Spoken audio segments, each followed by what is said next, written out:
এমন প্রতিভার কোনো মূল্য এ দেশে নেই। কচুরিপানার উপর অল্প পানিতে ছুটে চলেছে একটা অদ্ভুত যান। দেখে মনে হবে যেন স্পিডবোট চলছে। যানটি শুধু পানিতেই নয়, অগভীর কাদার উপর দিয়েও চলতে পারে অনায়াসে।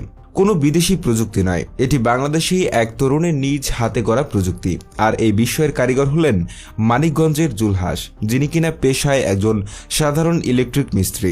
এর আগে সম্পূর্ণ দেশীয় প্রযুক্তিতে বিমান তৈরি করে তিনি যেমন সাড়া ফেলেছিলেন, তেমনি বানিয়েছেন এমন এক জলযান যা দেখে অবাক সবাই। এর নাম দিয়েছেন এয়ারবোট।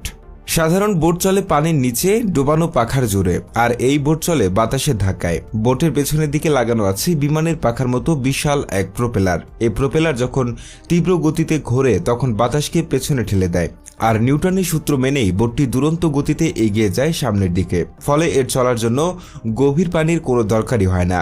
পানি ভর্তি ডোবা হোক কিংবা হাঁটু সমান পানি জমানো ফসলের মাছ, এমনকি কচুরিপানায় ঢাকা বিল, সব জায়গাতেই এই এয়ারবোট রাজা। এর ইঞ্জিন আর পাখা দুটোই পানির ওপরে থাকায় সাধারণ নৌকার মতো কচুরিপানা বা ময়লা আবর্জনায় আটকে যাওয়া কোনো ভয় নেই। এই অসাধারণ যানটি তৈরি করতে জুলহাসের সময় লেগেছে প্রায় 1 মাস। নিজের জমানো টাকা খরচ করে আর দিনরাত খেটে তিনি এই স্বপ্নকে সত্যি করেছেন।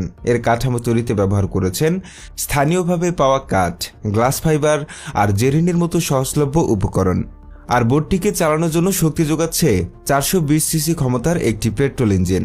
এই সবকিছু মিলিয়ে তিনি এমন এক সমাধান তৈরি করেছেন যা আমাদের দেশের জন্য যুগান্তকারী হয়ে উঠতে পারে।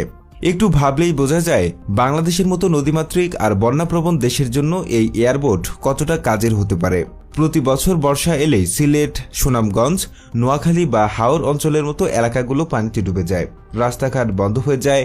অনেক জায়গায় সাধারণ নৌকা বা স্পিডবোটও চলতে পারে না অগভীর পানি বা জলজ উদ্ভিদের বাধার কারণে। ঠিক সেই সময়ে ত্রাণ পৌঁছানো বা আটকে পড়া মানুষকে উদ্ধার করার জন্য জুলহাসের এই এয়ারবোট হতে পারে এক কার্যকরী সমাধান। যেখানে অন্য কোনো যানবাহন পৌঁছাতে পারছে না, সেখানে বাতাসের উপর ভর করে ছুটে গিয়ে সাহায্য পৌঁছে দিতে পারবে এই জলযান। শুধু দুর্যোগ ব্যবস্থাতেই নয়, পর্যটন শিল্পেও এটি নতুন দুয়ার খুলে দিতে পারে। যেমন রাতারগুলের মতো জলাবনে কিংবা সুন্দরবনের অগভীর খাড়িতে ভ্রমণের জন্য এই এয়ারবোট হতে পারে দারুণ এক আকর্ষণ। অথচ দেশে এরকম প্রতিভার কোনো মূল্য দেওয়া হচ্ছে না। স্থানীয়রা মনে করছেন জুলহাসকে যদি সরকারি বা বেসরকারিভাবে একটু সাহায্য করা হয়, তাহলে তিনি এই প্রযুক্তিকে আরও অনেক দূর এগিয়ে নিয়ে যেতে পারবেন। ইঞ্জিনের শক্তি বাড়িয়ে আর আকার বড় করে এটিকে বাণিজ্যিকভাবে উৎপাদন করা হলে দেশের অনেক সমস্যার সমাধান হবে। জুলহাস নিজেও স্বপ্ন দেখেন তার এই এয়ারবোট দেশের মানুষের কাজে লাগবে। তিনি জানান, যেহেতু এটি চালাতে কোনো লাইসেন্সের প্রয়োজন হয় না, তাই যে কেউ সহজেই এটি ব্যবহার করতে পারবে। তবে ব্যক্তিগত উদ্যোগে এর চেয়ে বড় পরিসরে কাজ করা তার একার পক্ষে সম্ভব নয়। যদি কোনো সরকারি বা বেসরকারি প্রতিষ্ঠান তার পাশে এসে দাঁড়ায়, তাহলে তিনি বাণিজ্যিকভাবে এই এয়ারবোট উৎপাদন করতে চান। এতে একদিকে যেমন দেশের দুর্যোগ মোকাবেলার সক্ষমতা বাড়বে, তেমনি নতুন কর্মসংস্থানও তৈরি হবে।